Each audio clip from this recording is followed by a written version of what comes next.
സമസ്ത മുമ്പ് തന്നെ അവരുടെ സമ്മേളനത്തിൻ്റെ ഭാഗമായി 100ാം സമ്മേളനത്തിൻ്റെ ഭാഗമായി അതിശക്തിയായ പ്രതികരണമാണ് ജമാഅത്ത് ഇസ്ലാമി ഉൾപ്പെടെയുള്ള വർഗീയതയ്ക്കെതിരായിട്ട് മുന്നോട്ടേക്ക് വെച്ചിട്ടുള്ളത്. അപ്പോൾ ഈ വളരെ പ്രധാനപ്പെട്ട സാമുദായിക സംഘടനകളുടെ ഈ നിലപാടിനെ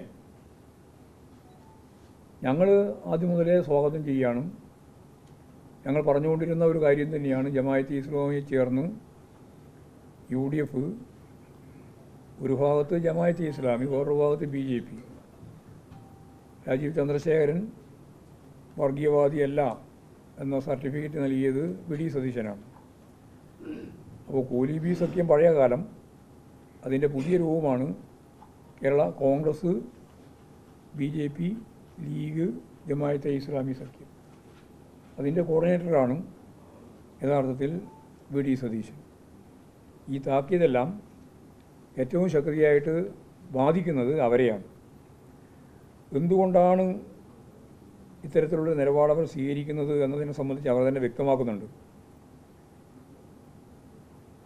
ഈ കേരളത്തിലെ പ്രമുഖമായ ഒരു മുന്നണിയുമായി ജമാഅത്തെ ഇസ്ലാമി ഉണ്ടാക്കുന്ന കൂട്ടുകെട്ടിലൂടെ അവർക്ക് സമൂഹത്തിൽ കൂടുതൽ സ്വീകാര്യത കൈവരും. അങ്ങനെ സ്വീകാര്യത കൈവരുന്നത് അപരമത സിദ്ധാന്തം, അവരന്മാരെ സൃഷ്ടിക്കുക എന്നുള്ള സമീപനം, അത് ഭൂരിപക്ഷ വർഗീയതയും ന്യൂനപക്ഷ വർഗീയതയും ചെയ്യുന്ന ഒരു പ്രധാനപ്പെട്ട കാര്യമാണ്. ആ വിദ്വേഷത്തിലൂടെ യഥാർത്ഥത്തിൽ മതരാഷ്ട്രവാദം അതിലൂന്നിയിട്ടുള്ള അവരുടെ പ്രവർത്തന പദ്ധതിക്കുള്ള പിന്തുണ നേടാനുള്ള സാധ്യത കൂടുകയാണ് ചെയ്യുക. അതാണ് യഥാർത്ഥത്തിൽ വലിയ പ്രത്യാഘാതം സൃഷ്ടിക്കുന്ന ഒരു കാര്യമായിട്ട് അവർ കാണുന്നത്.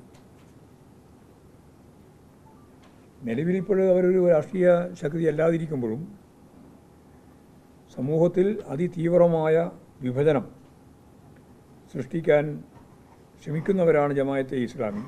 നേരത്തെ പറഞ്ഞ വർഗീയവാദികളായ നമുക്കെല്ലാം അറിയുന്ന RSS, BJP, സംഘപരിവാർ വിഭാഗവും. ഈ വേർതിരിവിലൂടെ ഇവർക്ക് രണ്ടുപേർക്കും, അതാണ് ലോകത്തിലെ ഏറ്റവും പ്രധാനപ്പെട്ട ഒരു സംഭവം, വർഗീയ ശക്തികൾ പരസ്പരം ഏറ്റുമുട്ടിയാൽ ഏതെങ്കിലും ഒരു വർഗീയവാദ വിഭാഗം ജയിക്കുകയോ മറ്റൊരു വിഭാഗം തോൽക്കുകയോ അല്ല ചെയ്യുക, രണ്ട് വിഭാഗവും പരസ്പരം ശക്തിപ്പെടുത്തുകയാണ് ചെയ്യുക.